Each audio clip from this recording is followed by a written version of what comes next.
Hello and welcome back to the Wedding Capture Co podcast, a podcast for photographers and videographers. Today's episode is quite a long one. Tom and I have a chat, a general mid-season catch-up, and we go super in-depth into all the cameras that we've used over the years, and it does get a little bit geeky. Also, Tom's A7 III, which we spoke about in the last episode, has finally kicked the bucket, so we find out what new camera he's upgraded to. Enjoy the episode. All right, so let's get into it. Welcome back to the podcast. It feels like it's been a while. It's been probably a month since we've last had a chat, but we were just saying like a lot has happened. It's now beginning of September, so it's been the whole of August, which is probably one of your busiest months, right? And for me, it's sort of quieted down a little bit, but it's still been really busy. To be fair though, for how insane your July was, I'm not sure that you could have made your August any busier. I couldn't have done it. No. It's taken me a month to recover, I'll tell you that. Like obviously, we've chatted about it before, but on after the last pod, I just had a bit of a moment where like it really hit me, like the whole backlog situation and just being like constantly on the go. And that was because it was the end of July where I had all of those weddings piled in, and it took me a couple of weeks to recover from that. And then I came down for cold, and it's taken a couple of weeks to recover from that. And so this week is the first week where I've sort of felt a little bit myself, sort of thing. But don't you think as well, the cold's probably a result of that feeling run down and feeling, once you kind of have that initial kind of like release or realise that, no, I'm not superhero. I can't carry on. And I had it like, I would say August was a busy month for me, and I finished August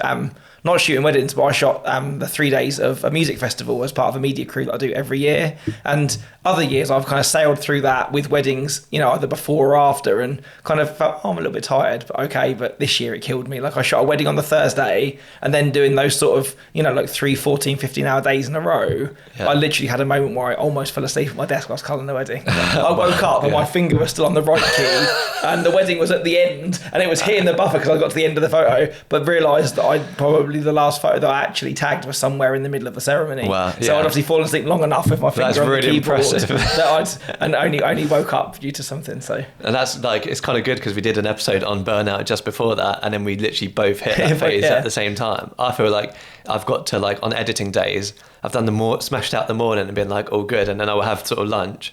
I'll get back at sort of 1, 2 and be editing again, but by 3 I'll be comatose on the sofa, just like dead, because I'm like, I haven't given myself the days off.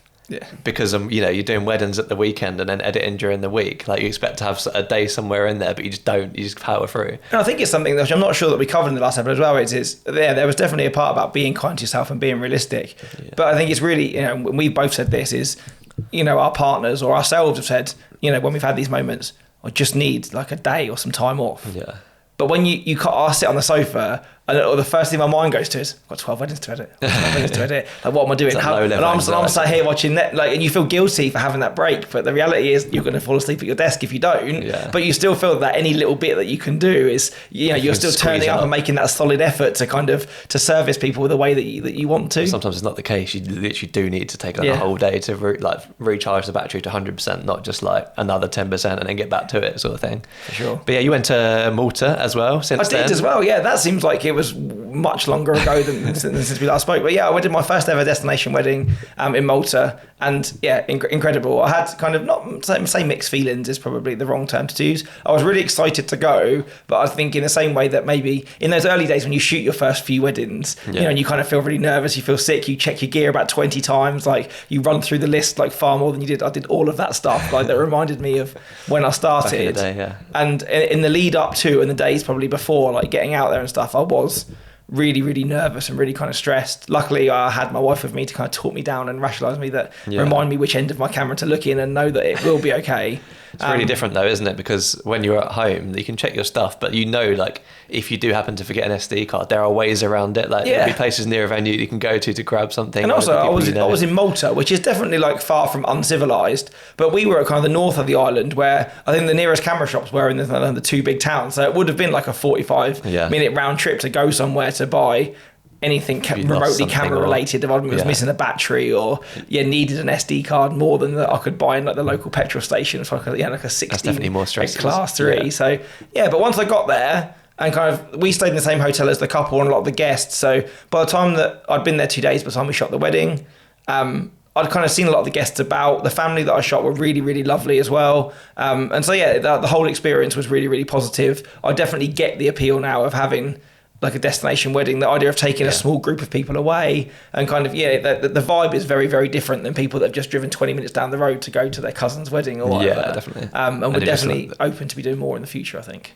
Yeah, that's good. I feel like a lot of English sort of wedding guests are just desperate to go home after a while. You know, as soon as the first dance is done, you see all the goodbyes happening. But like if people have travelled that far to go to a wedding, I feel like people just enjoy it more. It's like, oh, we're here all day. We're staying at this hotel, so we might as well. And I think as well, like the schedule in terms of it is, I actually really enjoyed the later ceremony. I was really worried how it would pan out, but to not go to bridal prep till like 2 p.m. because the ceremony wasn't till 5:30. I thought would be really, really odd. Like I kind of would spend the morning like kind of not really know what to do to myself, but because like all the boys went to the local pub to watch the football because they were like, because it was on the telly over there, I kind of got up, had breakfast, like say like lazy morning, had to shower again because it was so damn hot. By the time I got my gear, like went and photographed them kind of watching some football, and then back to bridal prep, and then kind of the ceremony happened. We came out of the church, did kind of the usual like, you know, like drinks and groups and stuff, and then it was like, oh, it's sunset.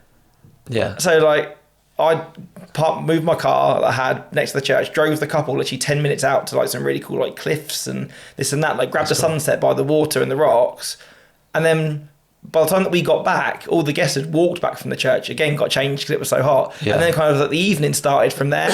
And it was really nice to kind of get to like the dinner and the speeches and stuff and that's it. That's where my mind was then. I knew that all my groups were done, my couples were done. All I had to do was literally document that bit. There was no kind of, I'll keep a lookout for the sun because we need to nip off and do this or do that. And I found that I got a lot more kind of absorbed into just like kind of just moments around the tables, or particularly in the dancing in the evening, because there was no other agenda or nothing else on your mind. You could be a lot more kind of in the moment with it. That's a good point. You sort of you eliminate the fluff so that you can get the really important bits done, and then you can be what you are, which is you capture moments, exactly, like sort of documentary photographer, right? So, and you can't really necessarily, you can do that, but you can't focus. You can only put 80% of your attention into documentary photography if you're thinking, oh, I haven't photographed these group shots yet, I'm still worrying about that. Like half of your mind's still on that.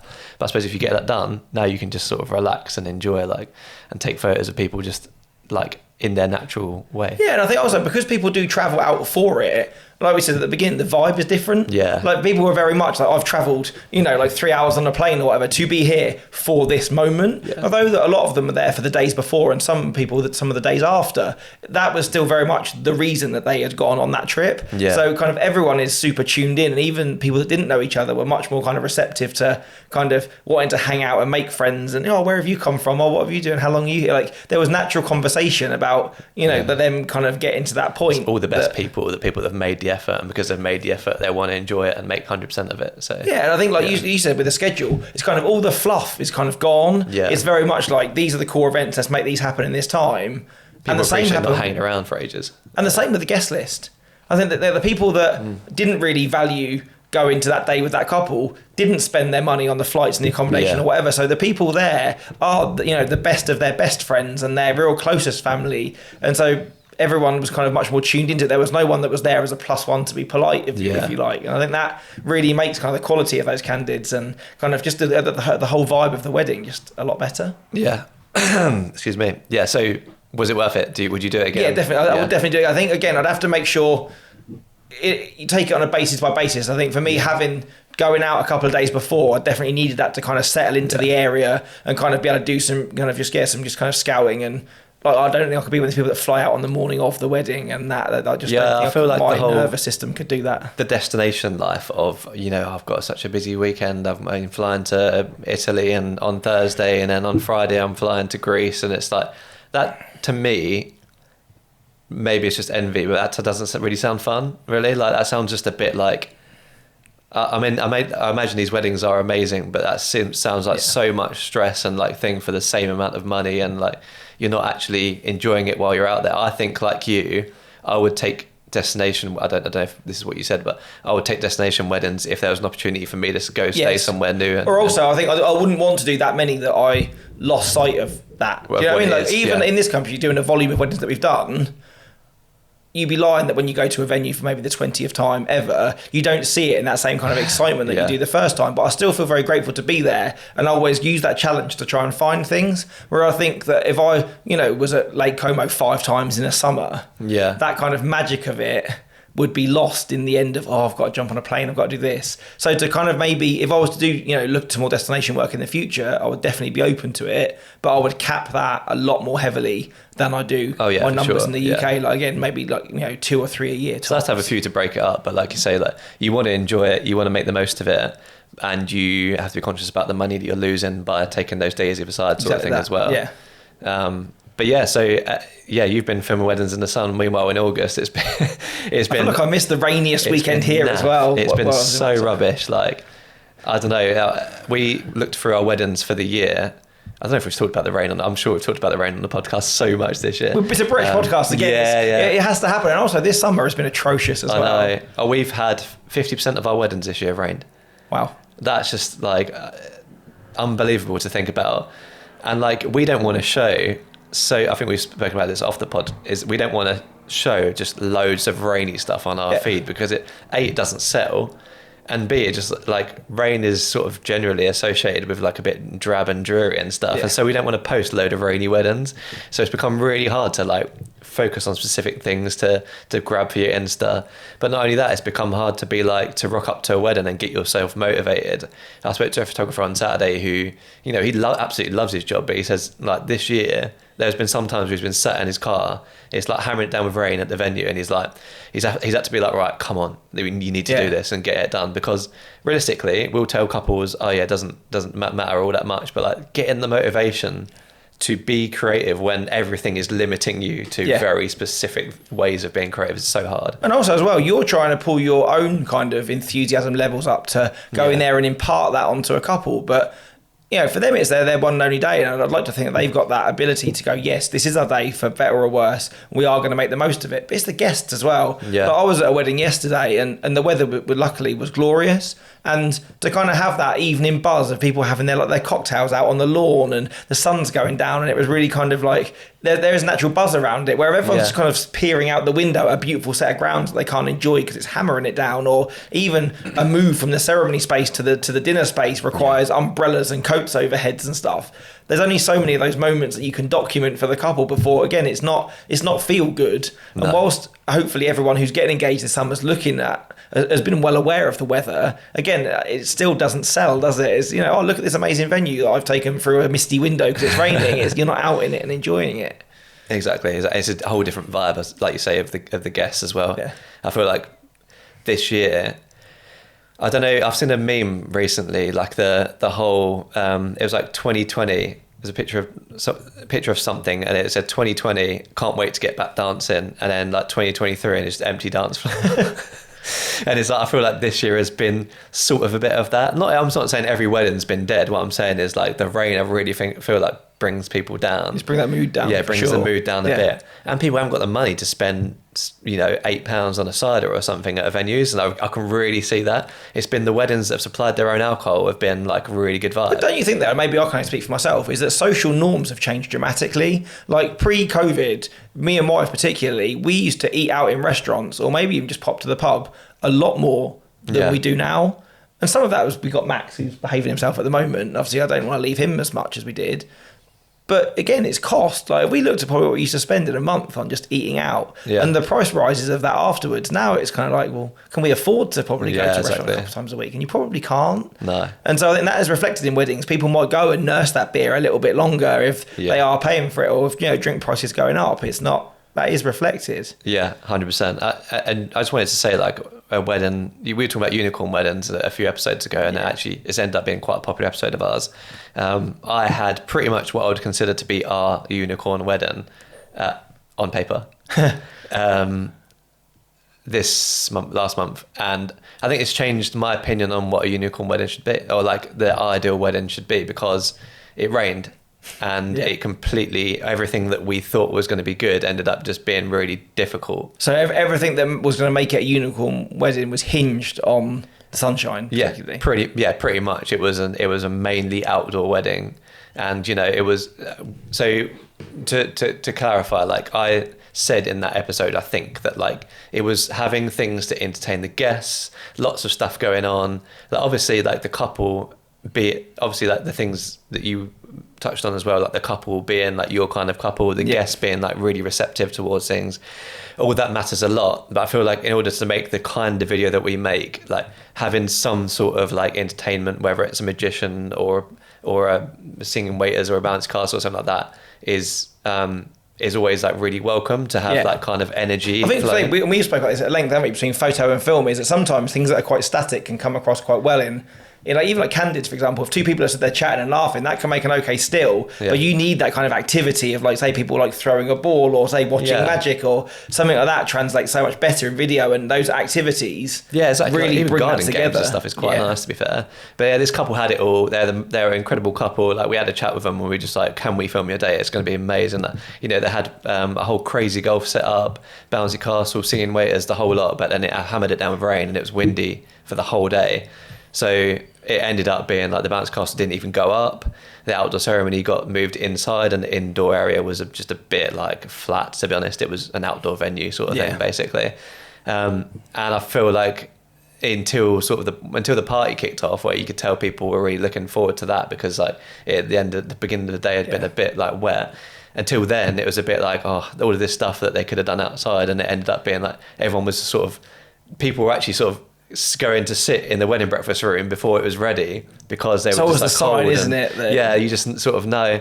And like that sort of switched things around for me. I was like, do you know what? Like there's been wedding, I don't know, this year it's just been so difficult when it comes to like focusing on outdoors, that you kind of think you can't put all your hopes on that. And what made it in the end was that they had a really good party. They'd paid for us extra to stay longer, which I'm so glad they did, because that changed the whole game for us and like our perception of how this video is going to turn out and things like that. We had a really cool dramatic sunset, which was amazing as well. And like I say, the couple and the guests were like so nice as well. And that, like, even though it was a rainy day, I come away from it thinking, do you know what? I'm really happy with like how it went and how we got on with everyone, and how, even, like the photographer was great and we bounced off each other quite a lot and things like that. And I feel like some rainy weddings, you come away and think that was bloody difficult. How are we going to make like something out of that brings the energy and stuff? Because like you say, everyone's inside in a dark hotel room just drinking and just waiting for the rain. Even more so when the couple have put so much into, like they've pinned so much of their expectation on these events. If you've paid hundreds of pounds for these outdoor things that never getting used, I think there's some of that adds to it. If you go to a wedding, it's just, you're going to get given a glass of fizz and chat amongst yourself for 2 hours. That's, you're disappointed that you have to do that indoors rather than outdoors. But when you can see there's this amazing setup outside and all these things that, you could be doing backflips on a bouncy castle or playing crazy golf, and you'll just say, watching out the window, that stuff get rained on. I mean, that's probably even harder to not make you feel disappointed for what could have been. Like if it's not there, you don't miss it. But when it's there in front of you, you just can't use it because it's wet. 100%. It's even more frustrating, I think. And I think that just basically, to sum it up, is especially this year, it's become increasingly obvious that the vibe is more important than all of that stuff. Even though it's quite nice to capture that stuff, if it's all reliant on outside, if it rains and whatever, it comes down to how vibey are you with the couple and what are the guests like and things like that. And I think that tops and trumps everything, and it's been sort of more evident this year because of the rain. That's a good learning point, I think. That's a really good thing, which I think we've probably gone into another mild tangent of a different episode entirely. But I guess there's probably, to wrap up this catch-up kind of bit before we get into the bones of today's episode, is another kind of, one, I'm going to say that we jinxed it in the last episode, and then something else happened, which has kind of led us to doing the episode that we did today. So after me, that they're kind of, like flying the flag for my A7 IIIs and how bulletproof they are and how that thing will never die and the rest of it, my camera broke. To be honest, it happened at the best possible time, if there's a thing that can happen. It wasn't when I was like tucked in the corner of a ceremony or this and that. I was in the middle of group photos, literally firing off some frames. I didn't know. Pulled my camera down, wandered in the next group, picked my camera up, and there was a black thing dangling on my screen. I could see this black bar moving, and the shutter literally broke. So I was like, I don't know what this is. This can't be good. Fired another frame, and then it went and crunched, and then it came out with a camera error, and I was like, this is definitely... Wait, you saw the black thing flying, but you still like, let's just do it. I thought, press the button, it might fix itself. It was broke at that point anyway. Then I got the camera error, so literally took the lens off, and I could see one of the shutter blades literally just twisted and saying hanging out the top of my camera. So literally, and I don't know how I managed to remain so calm. Yeah. But literally, I've got bride and groom, like parents in front of me, and I was staring at you. I'm really sorry. I was like, but my camera's just broke. So I was like, can I just go and grab my spare one, and then we can give me 30 seconds, and we'll be okay. And the bride was surprisingly, okay, that's fine. Yeah, just you can go to that. The dad's face dropped. He was like, nothing's been lost. I said, nothing's been lost. You've got. And he was really worried that by the shutter falling out my camera, that obviously everything up to that point had gone. Yeah. So I was like, no, it's fine. I was like, literally, I guess you can understand the mechanism has just died. Yeah. But again, I think that's, I said when I put this out on my stories, is that I think the reason that I managed to remain so calm is because I knew that I had a spare body, exactly the same body with a battery in it, in my bag. So all I had to do was walk. But then you shoot with 2 anyway. I shoot with 2, but obviously I was on a 35 and an 85 though. Yeah. So apart from dashing 50 yards behind me to then carry on that shot on an 85. Yeah. So you had a third camera. I have a third camera, yeah. So literally a spare body which sits in my bag with no lens on it, not being used. Yeah. So I literally went in, got the third camera out, stuck the 35 on that, and just carried on. You were good to go again. And I was good to go. So literally within a minute. Obviously, if I was during the middle of speeches or during a ceremony, that might have been more difficult. I'd have had to just battle through, swap some lenses onto the second body that I had with me. But in this instance, I was literally able to just chuck the broken one in the camera bag, pick out a fresh, shiny body. If anything, in a way, like it's kind of good to look like that in front of your couple. It's kind of nice that they happened during if that happened like randomly when you're doing candids, no one would have known. But if because that happened during groups, they're like, oh, his camera's broke, he's got a backup one. Like it's straight back on it. Like he's really professional. I think again that point, and even when I posted the story about it, I posted the picture of the kind of like destroyed shutter on my camera. My bride Liz actually messaged me, and this is like 2 or 3 days after the wedding, and was like, I could not believe how calm and composed you were in that moment. She was like, if that was me at my work and something broke in that situation, she's like, I think I'd have just burst into tears. And I was like, I think I almost surprised myself. I was very much, my camera's broke. You're in the flow, aren't you? And I think like after having the conversation that we had in the last memory, that thing was on borrowed time. Like that's like your granddad that's 108. Do you know what I mean? Like you're sad that he's dead. It's about to go, but it was inevitable. Let's be honest. So in kind of some ways, it's lived a far happier life and longer life than it ever should have done. And I did run a shutter count on it after it died, and it died at 283,000 clicks. That's a lot, isn't it? Which considering that I do some stuff in silent as well, and they don't count because the mechanism doesn't go.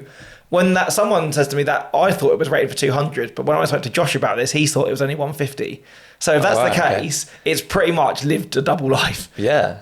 No, it's done really well, and I feel like we did kind of jinx it. We did kind of jinx it, but again, was it the last episode? We did. It was literally the last episode that we were talking about those cameras and how old they were, but they were still doing well. So strange. And then it died. Literally, I think it was 2 weeks. No, so I must have been to Malta, and it was even more lucky because I didn't take my spare to Malta because I was trying to travel light. I literally took the 2 bodies I was shooting with.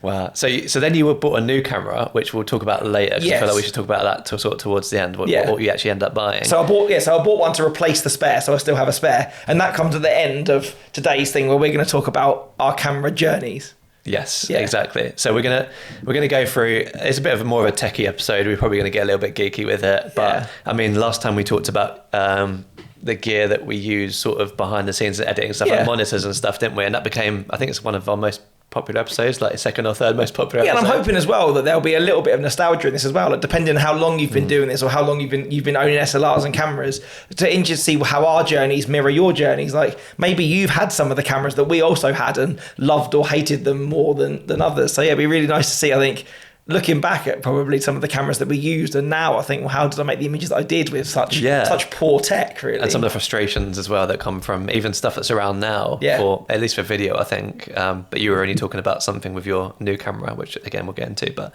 so starting from the beginning then. So I don't know where you started from, but I've started from basically the first wedding I filmed, rather than before. Okay, I've gone back a little bit before that, but So you go into that then. So again, I think this is probably the point where you can realise by looking at us that I'm a little bit older than Chris. So when I started first started using cameras, I guess, for college or university and stuff, it was still pretty much a pre-digital age. Most of the work that I did at university was all shot on 120 film, and we had a plethora of D70s in the cupboard, and that was probably the pinnacle of the SLRs that were available for us to borrow from my uni's cupboard at the time.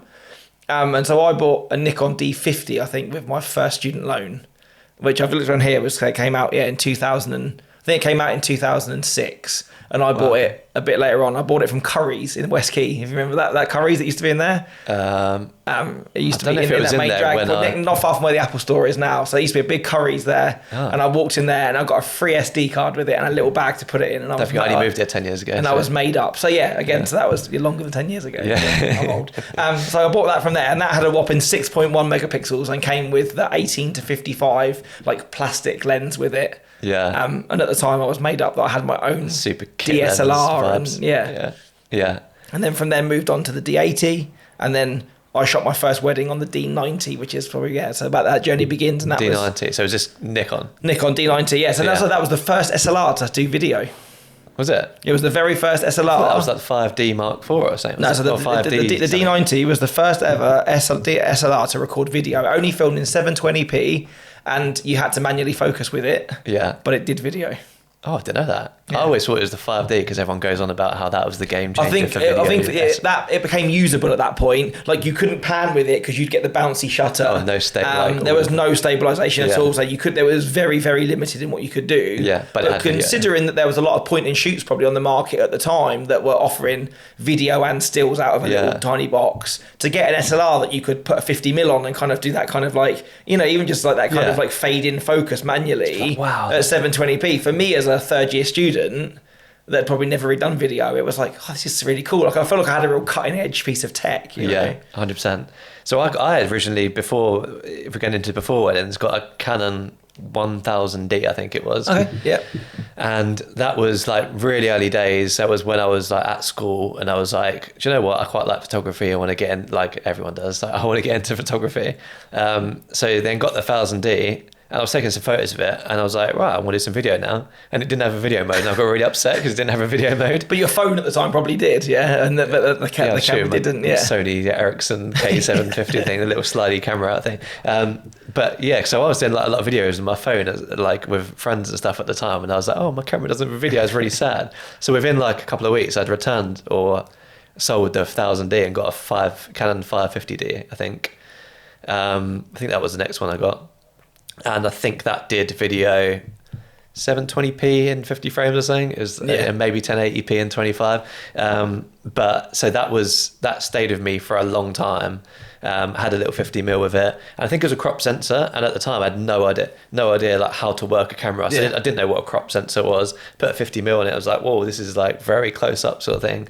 And yeah, I filmed my first wedding in 2015 with a 550D. And like I think a rented like 6D from uni or something like that. No idea what I was doing. Didn't mic anybody up for the speeches. Literally just used like an on-camera mic. Again, like it's like you say, like you sort of think, how did I film a wedding with? And don't get me wrong, like the camera is capable, but to get slow-mo, you had to go in 720p. It's pretty naff to start off with. But I think it's what you're looking at was what was around at the time. It wasn't only that we were really early in our careers and probably couldn't afford that kind of like pinnacle equipment, but a lot of it just wasn't there. Yeah. But at the time, probably 1080p like on these like TVs for like movies or something, like come out in HD was probably only a fairly new thing at the time. So for you to spend your few £100 on your SLR that filmed 720, you still felt like you were probably holding your own. It's a big deal. Yeah, exactly. Yeah. And I feel like, obviously that was okay, to be fair. I don't really remember much about that camera. Like I said, the image quality wasn't the best, but it was what it was at the time. People were happy with it. But then I quickly sort of tried to upgrade to something else, and I went Panasonic after that. Oh, okay, yeah. So I ended up getting a Panasonic GH3, potentially. I wasn't sure it was the 3 or the 4, but I could not get on with it. And it was all manual focus, which I think was like kind of the norm at that time anyway. Autofocus wasn't really incredible at the time. I don't know what it was for photo at that point, but mixed, limited. You definitely. I remember. So that probably, what time would that been? 2017, 2018. Okay, so that's probably around the cusp that I jumped from Nikon to Sony. So I was using my D750s then. Yeah. And they had I think on them at the time it was called like 3D tracking, but I still used to just use the continuous autofocus because I found the 3D tracking really kind of hit or miss. So I used to kind of just use continuous focus. And I think at the time those D750s I think were probably those, or the 5Ds were pretty standard for wedding photographers across the board. If you were Nikon, you were using either probably an old D700 or the D750. Again, due to resolution, because the only other options were like the D800s, which were like 60 megapixels, which were far overkill. I remember a lot of photographers at the time were shooting that D750. I think. D750 or the 5D Mark IIIs, I think, were fairly standard for wedding, and I was using those, and I thought the autofocus was as good until I jumped to my first Sony and then realised how bad it was, really. Oh, yeah, exactly. I feel like Sony was like the tech, so advanced in tech though at the time, wasn't it? I mean, even up until recently, Nikon has been known as the potato for video. And I think even now still, I think so. Trigger with a Nikon user. No, but I think it's true though. I felt that. Like, I was a Nikon unit from say I bought my first one in 2006 and then finally only jumped to the Sony in 2018. So how long's that? 12 years? And I'd had Nikon film SLRs before that. Or Nikon film SLR before that. So I was Nikon for say 12, 13 years. But I think because it had the video functions and I probably used it in a very limited capacity, anybody that I knew that was doing anything video related were using the 5Ds. So if you wanted video, you would go for You would have gone down the Canon route because they seem to, again, actually want to make efforts to make improvements to their film. The film functions on the camera, where I feel like Nikon really stagnated in that market. And even now, probably, I don't follow the Nikon market too closely anymore, but I still wouldn't know many people that are actively do video, who prioritize video that have a Nikon setup. No, I do. I can agree with that. I do think, to be fair to them, the Z9 and the Z8, I have to say Z. I naturally say Z because I watch so many I guess. But so Z9 and Z8, I think are very good for video. But like you say, because video users for so long have been buying Sony, or more recently been buying Canon, I feel like it's not even in the sort of visuals at the moment of, I really want to get into video, what should I get? No one's saying get a Z9, I don't think, at this point, but it is perfectly capable. And I think it's probably also worth saying at this point as well is that we're talking about our camera journeys here as well, that we're only pretty much touching on camera bodies here as well, like not the lenses that we've picked up along the way, because that would be, I think, an entirely other conversation about the lens journeys that we've been on. And maybe we should add that to the list for a one, because the way that I started shooting weddings to the way that I shoot weddings now is really quite different. So I wonder if we can add that to the list for future down the line, is kind of not only the lens choices that we use now at wedding, but our lens journey as well as our camera journey. I feel like we should, because that could be very interesting, especially for video.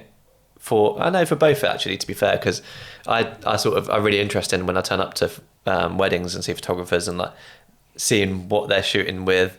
Generally, it's a 35-85 combo. Like that's probably 80% of photographers. But recently, I've seen photographers just moving back to 24-70 and being like, it's weird. I think in the same way that we were talking there, and we'll probably touch on it more in a little bit, is that kind of seismic shift of the Nikon people leaving those D750s behind, and the Canon users leaving behind the Mark IIIs and the Mark IVs to move to mirrorless.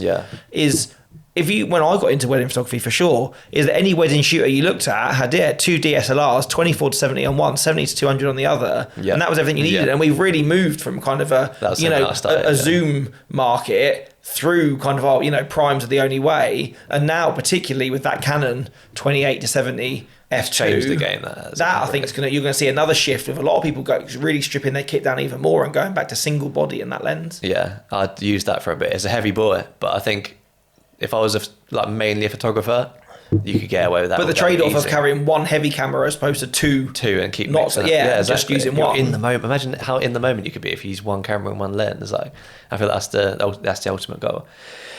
But talking about lenses, with the Panasonic, I feel like the reason I couldn't get on with it was because I didn't really understand at the time that it was partially lenses as well that was the issue. Because the Panasonic, if I'm wrong, is micro four thirds, right? It is micro. So for video, you obviously have like lens, kind of like so you have to double the thing, the millimeters and the focal length, but also because it's micro four thirds, it's not great in low light. The Panasonic cameras, especially then, did struggle in anything less than perfect light, to be quite honest with you, and it was really noticeable. But then I went and bought like cheap lenses for them as well, so I feel like I had like a 19mm something And it just like, even in focus, just looks so soft. And like after like a year or so of using that, I was like, I cannot make this camera look good, and I don't know why. And I feel like it come down to experience, because generally Panasonic is known for having some of the best video in the market. So it's clearly not that camera's fault. And the lenses I was just buying like cheap third party, just to get going as cheap as I could, because I bought what I considered to be a really expensive camera.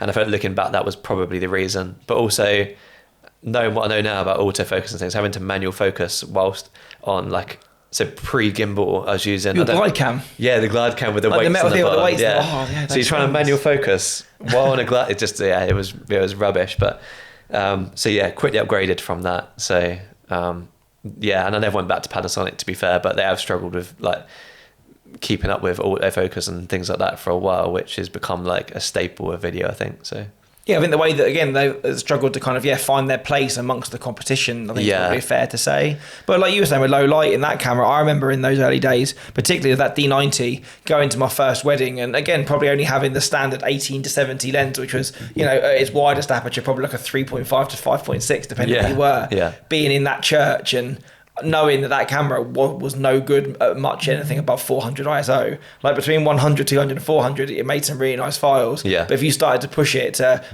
possibly 800, you might get away with. But once you got into 4 figures of ISO, it was pretty damn unusable. It's amazing, isn't it? You kind of think, how was I shooting in like that? Well, I remember even before that, having my D80, which was the camera that I had probably during my second year of uni. And even the D90, I used to use that when I first started shooting music as well, which is, small venues and particularly in the dark.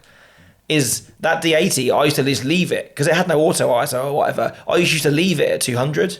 Okay, yeah. Because it was no good at anything else. And I would always, so in that, my exposure triangle wasn't even a triangle. It was just you might as well change the aperture or the shutter speed, because the ISO is not worth changing, because it's so rubbish. If it's too dark, you just use a tripod out, or just didn't use it, Just not take the shot. Just be like, I think at that time maybe I was doing probably a lot more kind of like street documentary stuff in daylight, or a lot of my other stuff before I kind of got into the music. With the D80 particularly, it was a lot of studio based stuff, so you could always control the light. You use bigger heads, or you're using that stuff, and it was okay. But what particularly once I started to move into weddings, or even more so into the live music, that was probably the main catalyst for me moving from the D90 up to the next carnations of the D7000, and then after that the 7100, and they were kind of like the top of the kind of the crop bodies that you could have before going full frame. And I used those through I think, as I've written on here, that I bought my first. I finally went full frame in 2015. So the year that I started my business was the year that I upgraded to full frame cameras. But before that, I'd probably done 80, 90, maybe even 100 weddings, only using those kind of crop. And probably only single memory card cameras as well, which now I look back and that's terrifying. Yeah, that's the thing. I think like the dual memory card thing has become so common now in cameras that, and like most of us have got it. So when we look at cameras that don't have it, like Sony have just released a couple of really good cameras that would be great for video, but they only have one card. Just the new carnations of the C. Cannot justify. The A7C cameras. And it's just like, I want this, but I cannot justify using it for weddings, because I just would hate myself if something went wrong. And I think sometimes it's really easy for us to kind of be quite tunnel visioned in our market, as to, if these cameras come out and all the other specs are there to go, well, this would be a great wedding camera, is we only think that, like I know like hundreds, or like you see thousands of wedding photographers, so you think, well, that must be a big portion of their market. But it's obviously not in the grand scheme of all photographers. For us, that's non-negotiable, where for other people, it's just it'd be nice to have. Yeah, exactly. I feel like with memory cards these days, you'd get away with doing it for a corporate shoot or something, where you could just do a quick retake.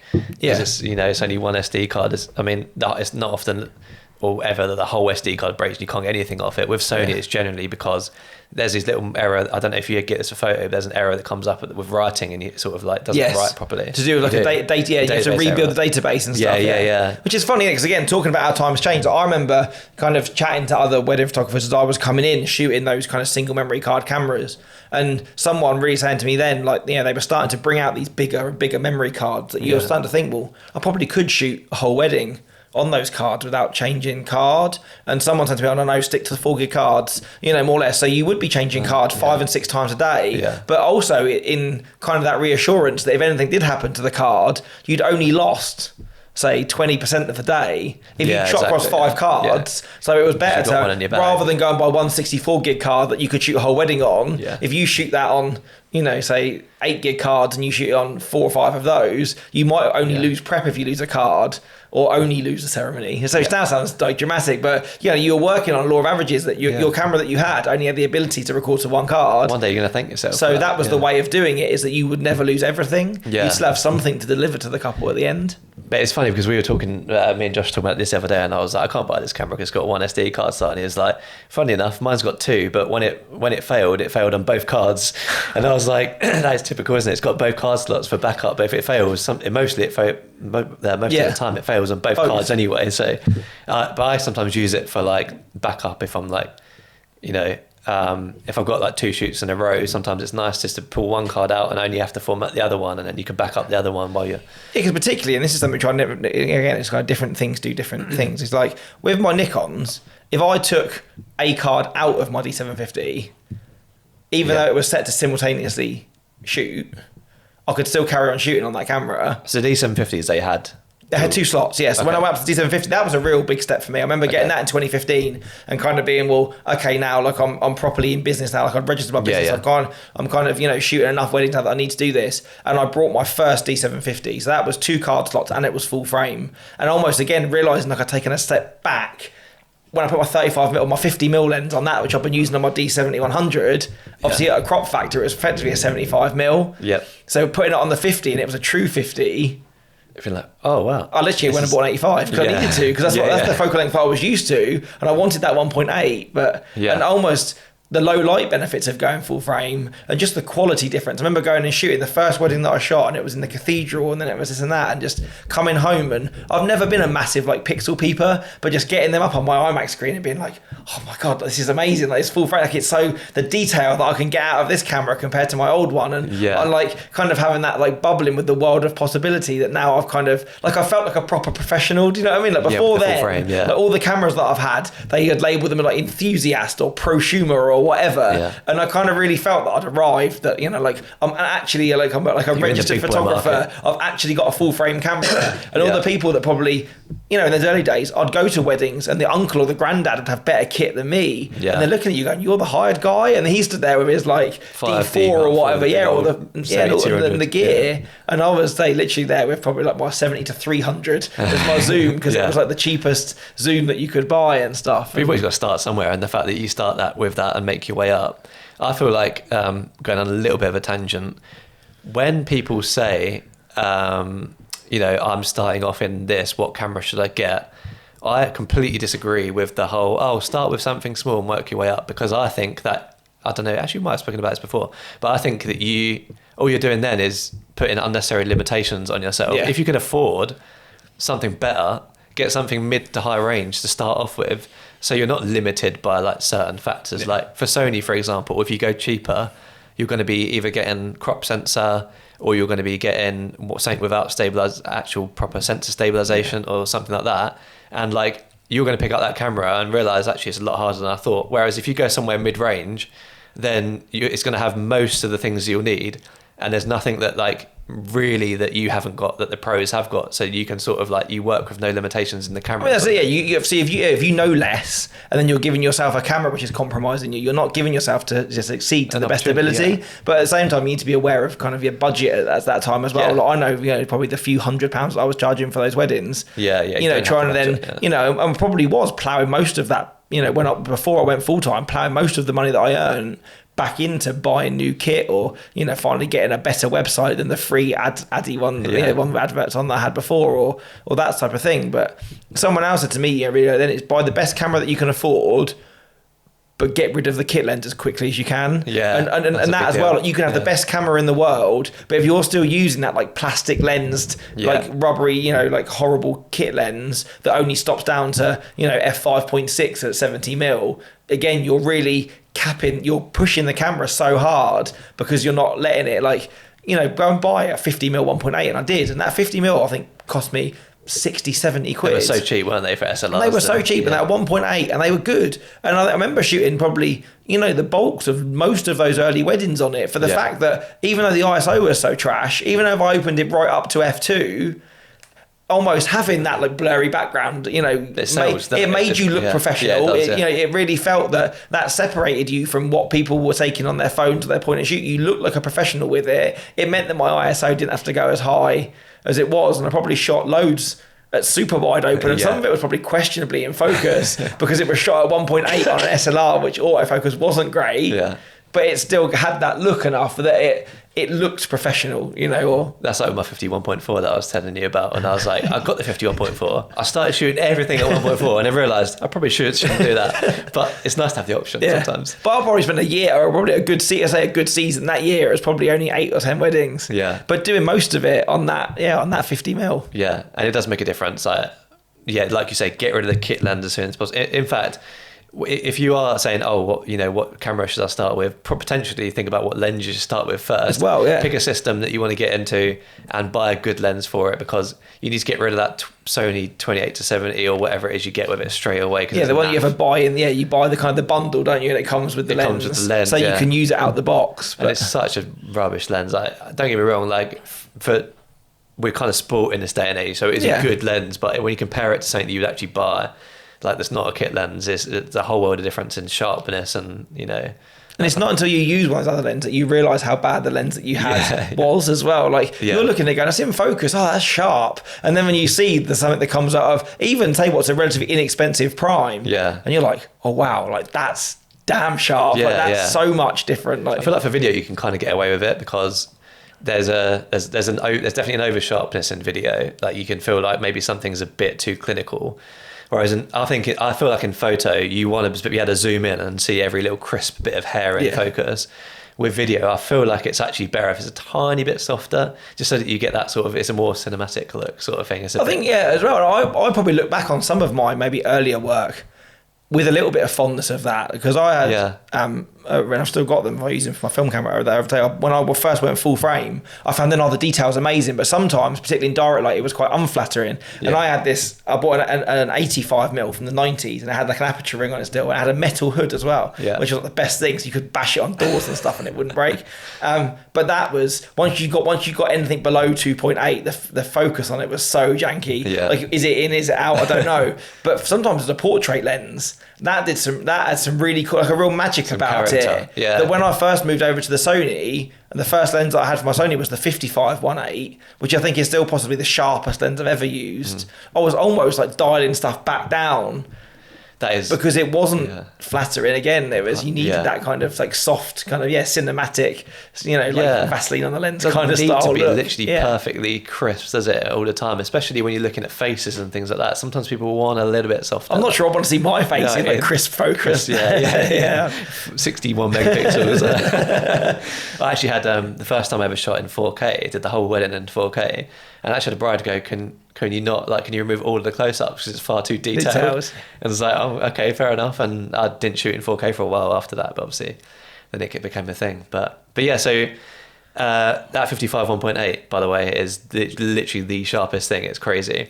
But I don't think it has more or less any character. And I'll say this about most Sony lenses. I don't think they have really any character at all, if you say the word. I don't know. Yeah, I don't know what character means, but like you look at it and you think this is shot with a professional digital camera. And I think sometimes people put too much, going back to, again, I don't want to kind of leech too much on that future lens episode, but some people put so much into the camera sometimes, and colour science and stuff, that does play a part in it. But I think there's a lot of the reason that a lot of photographers that I know still cling to those Sigma Art lenses over the native lenses is because they say, again, the character that a lens can bring and how much different the colours can look or the feel of something can look by the brand of lens that you use. And I think that sometimes is really underestimated. Yeah, the Zeiss has like some sort of pop to it, doesn't it? And you can see that in photos, I think. But yeah, so the next couple of cameras are actually hold a good memory for me. Like, I feel like looking back at these cameras we've spoken about so far, I'm kind of thinking, I'm so glad I got rid of them when I did, sort of thing. But from the Panasonic, I went to Sony A7S II.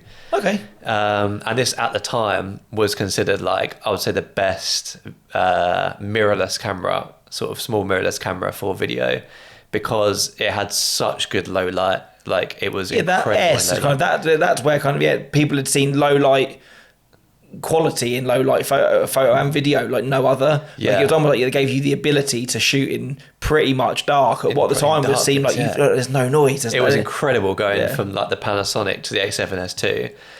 And it was full frame, like all of the resolutions were in full frame. We could film in 4K, and I bought the 51.8 for that, which is an okay lens to start off with. But and having that A7S2, having the low light capability, and having that 51.8 was just a great combo. Being able to shoot in low light. The only thing that it really lacked was autofocus. There was no autofocus on it? I think it was contrast to text, which is just a bit like you can really use it's dark as well. There's not a lot of contrast going on as well. Yeah, if people weren't moving, then the autofocus works fine. Like you use focus and then go. But for like moving shots and going in and out between people, if you did that, then it just, or like as a couple coming towards you, it would be a little bit hunty, I think. So I don't think I'd use the autofocus a lot on that. But like that just felt like another level of upgrade. Going to full frame, like you said, made you feel a bit more professional. Something about the Sony system and the way, like I think it was just so much more advanced for video in terms of its tech at the time. I think that was the first time that the Sony cameras really came onto my radar. I remember seeing the advert for that when it came out, because obviously at that time I was still shooting weddings, but I was still heavily involved in shooting music. So obviously I used to take a lot of note of what was possible in low light a lot more because of shooting the camera. And even as they move into full frame, you had a lot more detail in your shadows when you were shooting, particularly in some of those smaller, more poorly lit venues. I think that was probably one of the only reasons I didn't look at it more as a stills camera, is because I was using the D750s by then that were that lovely sweet spot of 24 megapixels and full frame, which I still think is the best thing. So this is 2018 now, Armand. Are you still shooting the? I was still shooting. So I got my first D750 in 2015 and shot that for a year, I think, alongside. So that was the first time I had two cameras as well. Yeah. So I was then shooting the full frame camera and the crop camera, and then I think about after a year, so that would have been 2016. Then I then bought the second D750. And shot those for 2 years. Yeah, until I went Sony in 2018. 2018. Oh yeah, because that must have been the A7 III. Okay, so it must have been 2017. I got the because that arrived. The A7 III arrived in like the April or May, didn't it, of 2018? Yeah, and the A7 III, I'm not afraid, it changed the game. Like, let's be honest, like for photo and video, I think it just made everybody go, "Wow, Sony's." It was disruptive. If you look at things that really kind of throw a market, there was. That it was forcing people that had been diehard with other brands, particularly the Canon and Nikon, for the first time, to really take notice and go, there is, that kind of, and there always has been that kind of snobbery or kind of brand or you shoot with the yellow brand or I shoot with the red one or whatever, that their kit was a bit better. And I think to a degree, like when the 5Ds came out, that was a leg up on that, and then Nikon fought back, and they were always kind of edging each other a little bit. But I think for someone to really come along and really make a big statement and cause a lot of people that had been invested in certain systems for a long time to go, no, this camera is where it is worth me ditching all my old kit and reinvesting in a new brand. That was the camera just that for this did camera. That. I noticed, like, working with photographers a lot, that like that was the camera where people started to go, I've been shooting with these Canon whatever cameras for a while. Do you think it's time for me to go mirrorless on the A7 III? And like, I couldn't recommend it more, but so many people were buying those A7 IIIs, and then every wedding I rocked up to, there'd be someone who just got an A7 III. And remember getting mine. So I went to as I do every year, I went to it was called Farm Shop then, so Photography Farms conference event in Brighton in 2018, and back then, so the Sony guys used to come along and have a small stand, and I remember everyone saying, they're going to be bringing the new A7 III with them. It's not quite out yet, but they're going to have a couple on the stand that you can look at. And I kind of heard this rumble from photographers, this was the way to go. A couple of other people I know who had invested in earlier Sonys and were kind of going, kind of championing that's where it was to go. And I was very happy with my D750s. There was a couple of little bits to say, like the autofocus, particularly during fast moving moments like confetti and things like that, it was starting to hunt. But for the most part, I was still getting good usable photos out of them. The low light was good. All of that. So I was pretty happy, and I wasn't particularly looking for a new camera. But I remember getting through the first half of that conference day and everyone going to lunch. And I, for some reason, bought my lunch on the way in, so I kind of didn't really need to wander out. The Sony stand was empty. So I just thought, I've got an hour. I'll go and have a look. I'm being open to being not being not kind of being so stuck in my I'm not looking at anything unless it's a Nikon type thing. Went over, chatted to James there at Sony who had the camera, wandered around the inside space there, and instantly kind of smaller, lighter, and the eye autofocus for me. But now to have that button and have it on him and literally jog backwards and hold that focus, for me, I'd never seen anything like it. Yeah. And literally it was like, this is the Disneyland of cameras.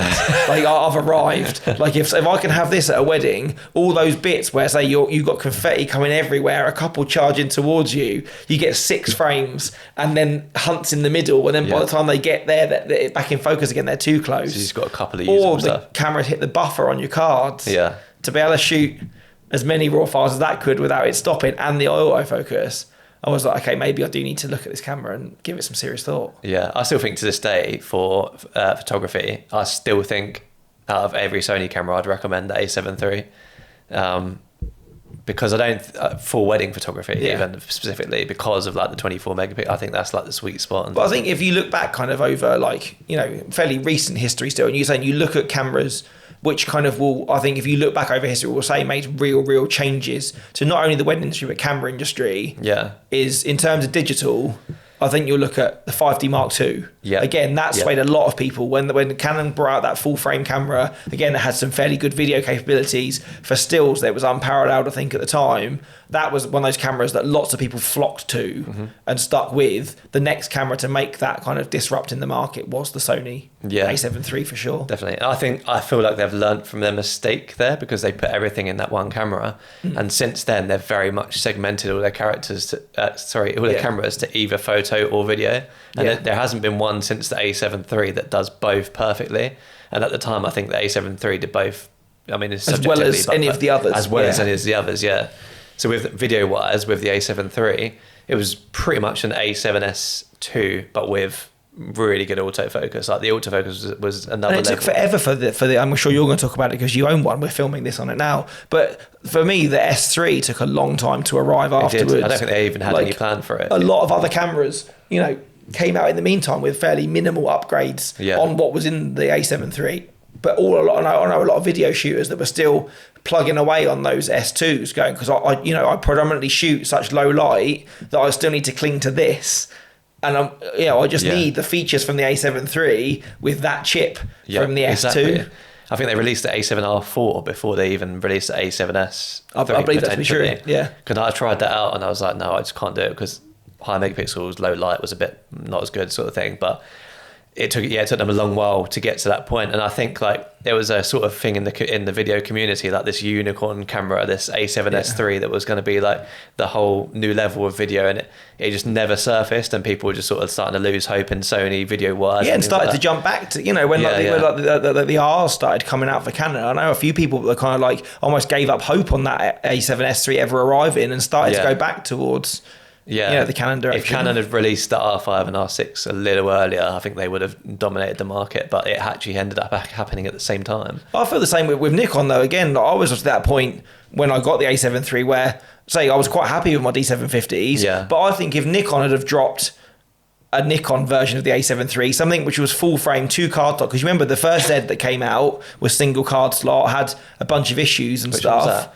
The original, was that the Z6? Z6, I think. Yeah, the only single card. I think that the first one that came out, because they bring out a Z6 Mark II afterwards. Yeah. But I can't remember exactly what it is, and I probably should have looked it up. But that very first Z that came out, so their kind of entry into the full frame market, that and the original Canon R. Or was it the RF? EOS R. Yeah, the EOS R. Again, but again, single card slot, wasn't it? So I think it came out, and that was their kind of them dipping their toe in the water to the mirrorless market. And if they'd again maybe have dropped something which seemed to be even some sort of competition to the A7 III at the time, they either would have kept a lot more people that were more hesitant to move to Sony. Well, that was at a time where Canon and Nikon were like, oh, I'm not sure about this whole mirrorless thing, wasn't it? And like and photographers were pretty much the same. Like videographers were like fully in, but photographers, a lot of photographers were like, oh, not sure about mirrorless. But again, I still know people that are still rocking the Mark IVs now. Yeah, and that's because it's only been, realistically for a lot of people, it's only small changes photo wise, isn't it, between these cameras, like as you start upgrading.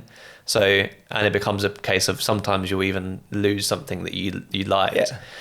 And that brings me actually quite nicely onto, so with the A7 IIIs, amazing, I had 2 of them, one on a 24 and one on a 50, and because of the crop mode, for the photographers that don't know, with video, if you go into crop mode, as long as it's 24 megapixels or something or more, maybe 20, you don't lose any quality in 4K. So you can still shoot at 4K. Yeah, and it's exactly the same like quality. There's now some different like things in terms of downscaling from 7K sensors and yada yada. But essentially, in photo, if you use crop mode, you miss out on megapixels. In video, it's pretty much going to be that's so good. If you're using prime lenses as well, then you're almost effectively carrying 4 lenses with you. You've got 4 focal lengths. Yeah, exactly. Out of 2 cameras with no compromising quality. So I'd have 2 cameras on me all day, 24, which got turned into a 35, and a 55 that turned into essentially an 85.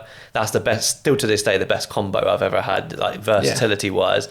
It was so easy, and I could just switch them on the gimbal quite easily, and it was really nice. But then, in 2020, that unicorn camera finally came out. Once COVID hit, they brought out the A7S III, and again, like for video, it was another huge step forward. Do you feel it was worth the wait? Yeah, I think it was worth the wait. Yeah, it was more than I think most people were expecting, because I feel like the one thing that was missing is that 1080p was quite soft. 4K was lovely on the A7 IIIs, but you couldn't shoot slow-mo in 4K, so anything more than 25 frames. You couldn't shoot 50 frames per second in because you could do 120 on the 1080, couldn't you? So 4 times slow-mo, but you couldn't do exactly. much more than the standard. And then they brought out the A7S III, and all everyone wanted was just 4K at 50 frames per second. They smashed it out of the park. They went 4K at 100 frames per second, so now you can slow everything in 4K down by 4 times. And they also added 10-bit, which is something that wasn't really on my radar. It was kind of on the radar, but not so much. I didn't really know if I needed it or whatever. Yeah.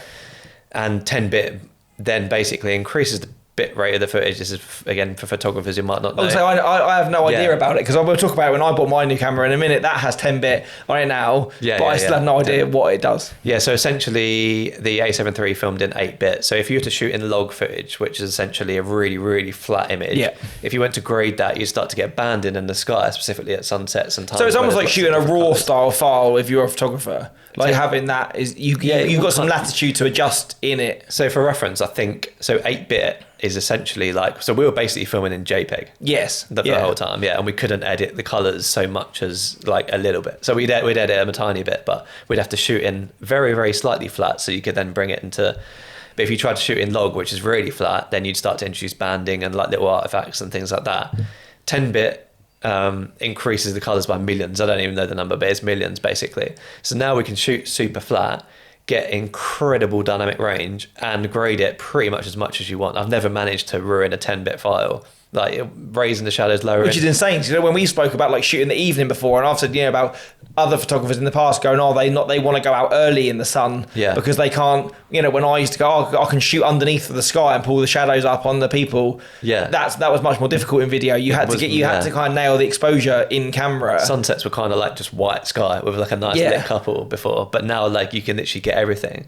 I think photo raw. I'm not sure if this is factually correct, but it's 16-bit, so we're still well. Okay, but you're still halfway there, or marginally nearer than you were before. And it still feels like we've got everything we need. I wouldn't say like we need anything more than 10-bit as such. In fact, sometimes 10-bit's a bit like, do we really need this amount of colour? But I guess it goes back to that argument in that we had, earlier in the episode, that you're saying if you're starting out in the world though, and you were able to buy a 10-bit camera, that's a lot more forgiving of your exposure mistakes than you shooting on a cheaper camera and going, I've got this bargain of a camera, but you need to have the experience to know how to nail that exposure. Where if you could just go, I'm going to buy a big memory card to shoot everything in 10-bit and I'll fix it later. Even that might take you longer in time. When you're starting out in the industry, you can still kind of level up quicker because you're able to make better work, even though 100%, it's like the equivalent of me going, I need to Photoshop everything, and probably spent a lot longer in post in those early days correcting my mistakes. That if I just moved that glass out the back of the group photos rather than have to Photoshop out of every single one,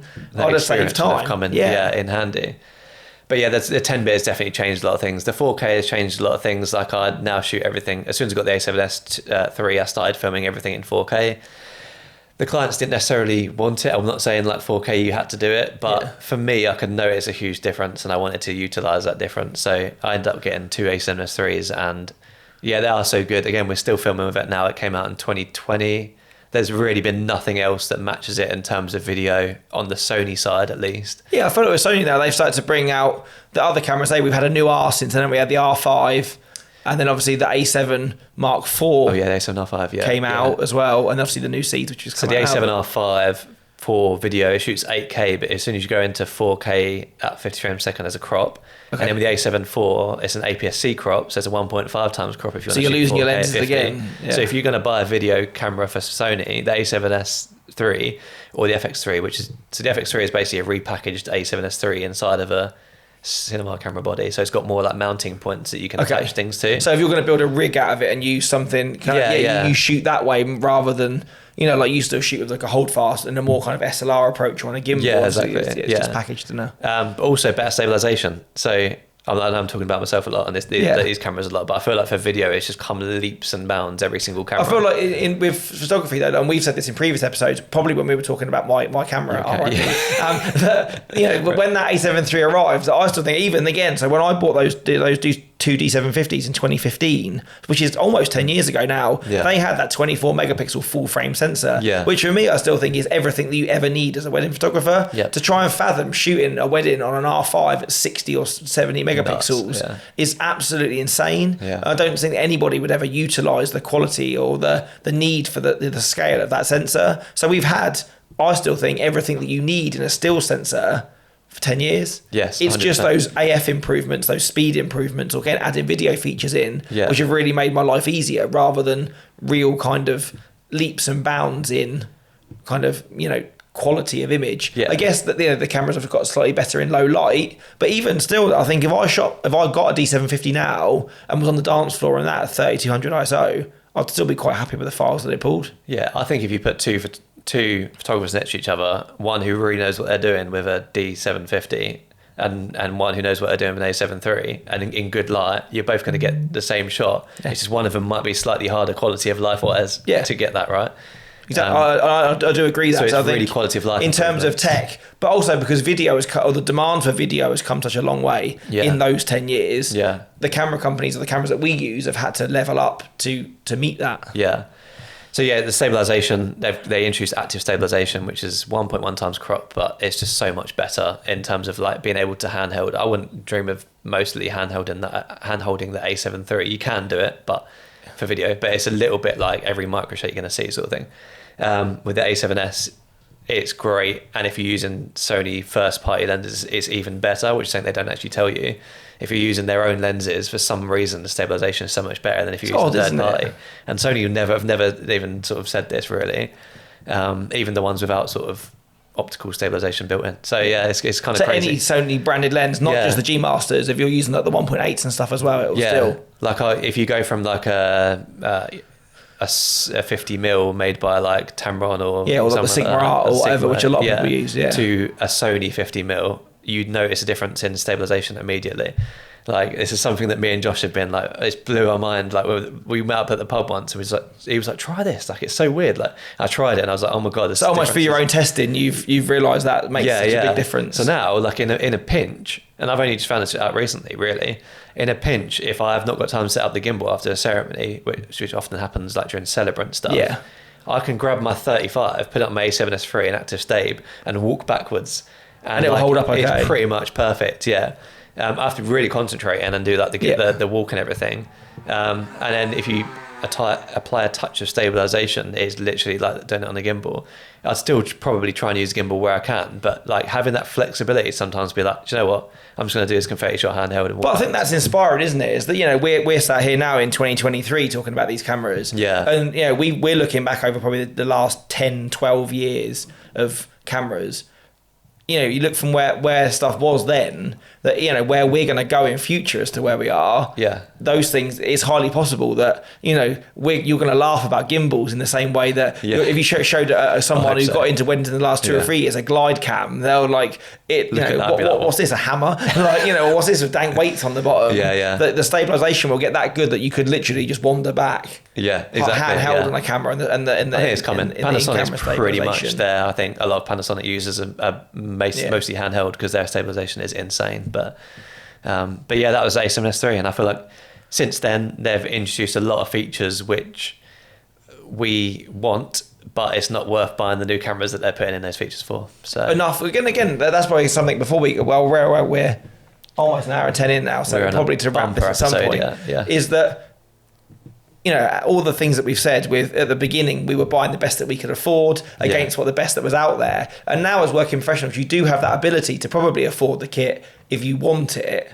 But you've still got to make that rational decision that, let's be honest, switching systems isn't cheap. No. But I know that when I switched from Nikon over to Sony, that was a graduated change. I bought that first A7 III with the 55 and shot that along for almost a year alongside my D750 on the 2470. And it wasn't until then, kind of the end of that season, that I was like using the two bodies as becoming, or I find that I'm shooting more and more on the one camera that I have got. Yeah. It's now time to replace that. It's hard to upgrade one at a time, isn't it? I couldn't have gone out and gone, there's all my Nikon kit, get rid of it and buy all new. I wasn't in a financial position to afford that. It's tough. And even now, for you to turn around and say, for someone that uses 2 and 3 cameras, to sell those at used price and go and buy 3 new out of the box latest techs, it would cost you thousands. Yeah. And in the way that you've said in other places, it's knowing how much your clients know that, or is it going to add that much money to your packages that you can afford to do it. So we're sat here telling you what we use and have used the kind of to upgrade,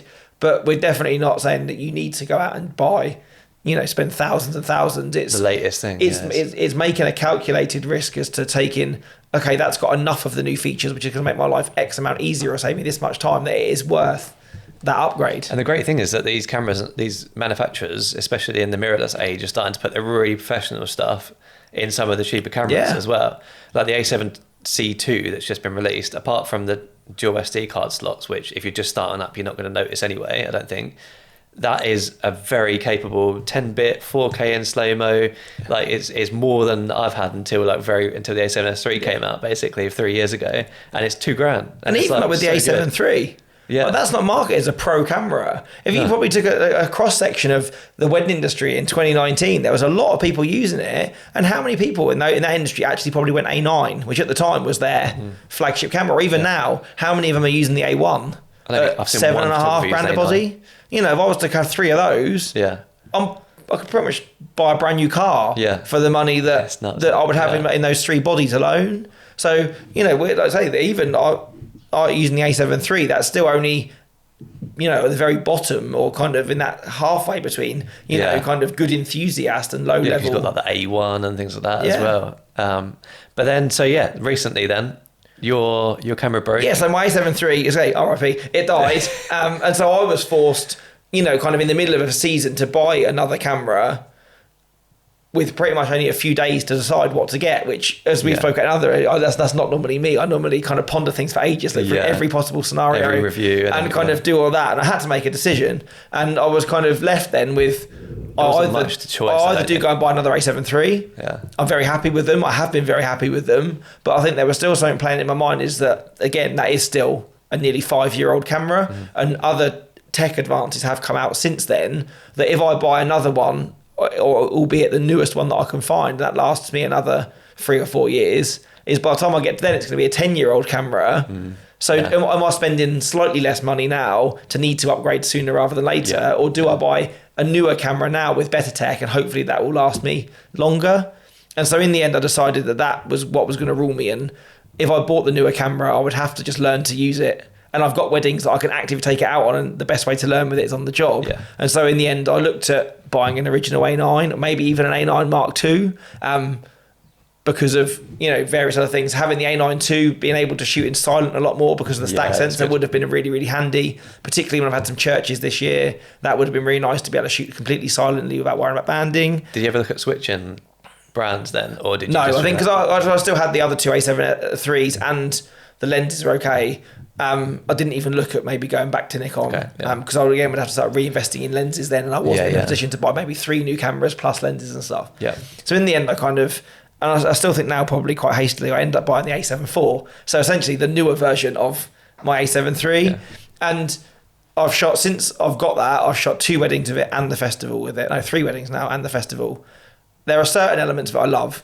I always said, and I still stand by the fact that the 24 sensor is an absolute sweet spot. I do agree, But that 33 is nice. The files that I've been getting from it do feel, again, they're that slight level up. There's just that little bit more room. If you shoot something a little bit wide and you crop in, there's a little bit less noise. We'll be here in like 3 years' time, we'll be like, 61 megapixels is definitely the sweet spot. But the payoff of that, though, I'm still using the 170 megasecond black SanDiscs in it. and the buffer tops out on me during my confetti on Saturday. Yeah. At about 36 or 37 raw files, when my A7 III could go into the 50s without stopping. Because of the megapixels, isn't it? Because the megapixels is more right into the same card. Yeah. Obviously. So, but then again, I was looking at buying the even faster cards, and then the price of those like quadruples from going from the 170 cards to the 300. So that was it. And I think for the most part, there's a couple of button placements which are nicer. The AF, the new tracking thing, is absolutely insane. The fact that you can get that to lock onto stuff and it moves with it, that I've been really enjoying. But the main thing for me that I really don't like about it, and is actually to the point that I would give it some serious thought as to look for another camera at the end of the year, is the screen. Flip screen, yeah. Because I've gone from, if you know the A7 IIIs, it's a tilt screen, so you can pull it out or then pull it back, where the A7 IV screen is the one that you have to fold out to the side to tilt, which I find that extra motion is really you lose a moment sometimes. Like, if I was shooting kind of what I call like a street style during Candids, I know that I can pull a camera up, a waist tight, flip the screen out, almost tuck it into my chest and wander around with it. Yeah. It's quite incognito and it's very quick, but to have to get that screen, fold it out, twist it round. It's a whole thing, a whole process, yeah. Yeah, and also if I was switching cameras, I would just drop my camera to its side on the tilt, knowing that if it hits my body, it'll just squish back in, where I'm worried that will just snap off. And it's very obvious when you're in shooting mode. Like yes, when you actually very in a prep room obvious. or something, you flip out the screen and go to take the photo. And I know since then the R5 has come up with kind of a hybrid of both, hasn't it? That it tilts and flips. If they could put that screen on the camera that I just bought, I would be very, very happy. Yeah. But everything else on the 4, I'm happy with. I like having, say, that now the exposure comp dial's got a lock on it. That's really handy. Or the fact that I could map it to something else. In terms of how responsive it is and all the rest of it, really happy. But it's just that screen. And that's the only thing which kind of almost makes me sad that it's not the A7 III. And I didn't envy you making that decision at that time, because as someone who's like proper into like all the cameras and things like that, I know that there's no like unicorn A7 III option right now for photographers, I don't think, because that flippy screen is just worse for photography. It just is.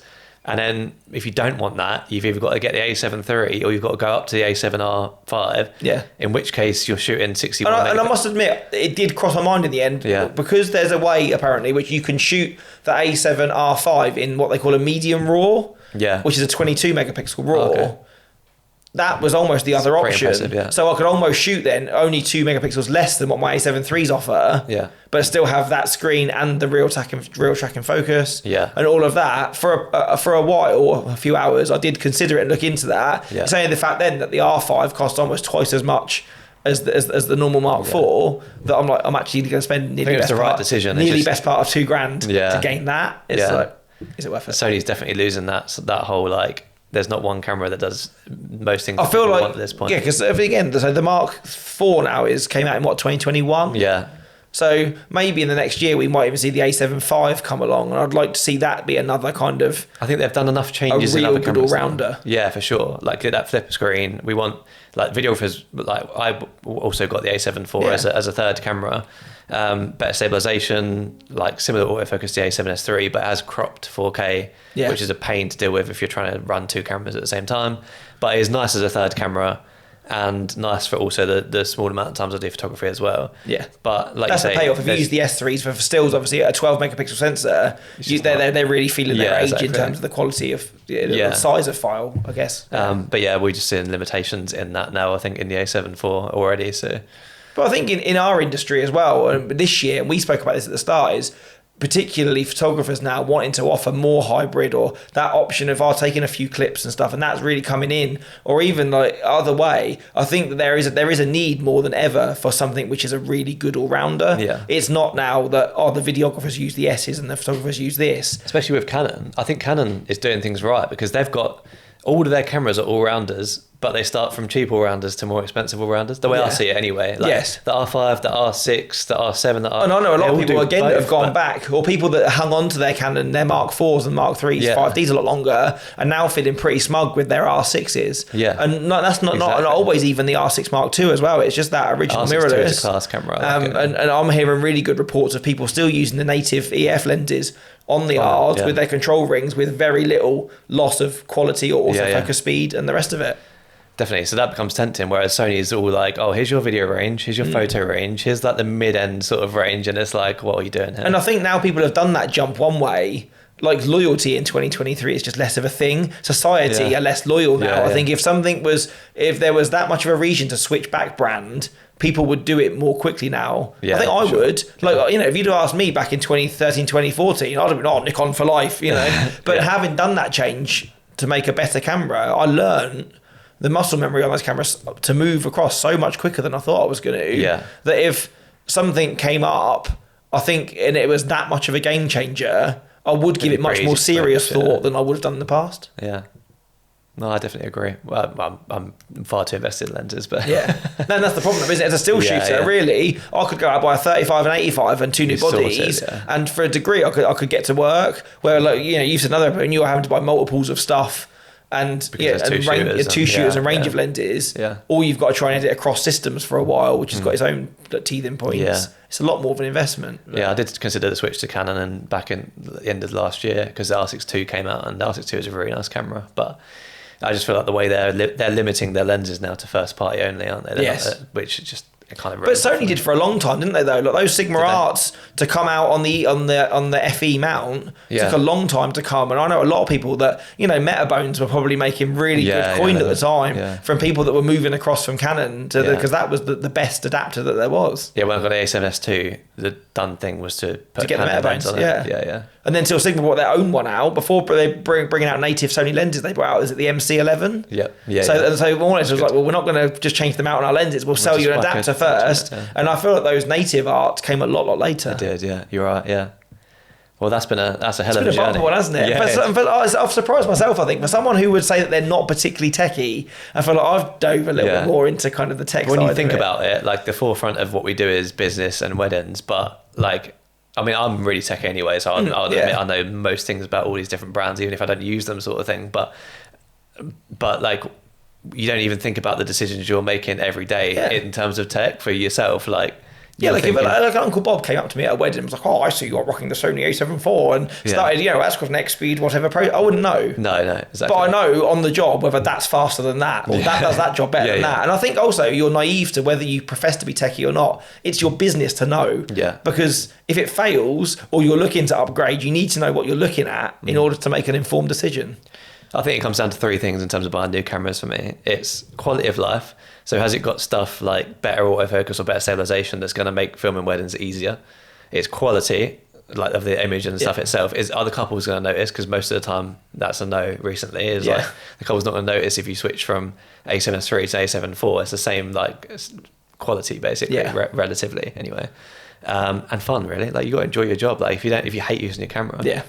What's the point? You're going to spend a lot of time with that thing in your hands. So it needs to kind of be ergonomically nice to hold, safe, not easy to use, and fun to use. If you buy a camera, go out and buy a camera without stabilization, and you're like hating the fact you got to use a gimbal all the time. What's the point? I would say though, and I still say this, even though I bought that new Sony the other day though, it still doesn't. It's still not as fun to use as my Leica.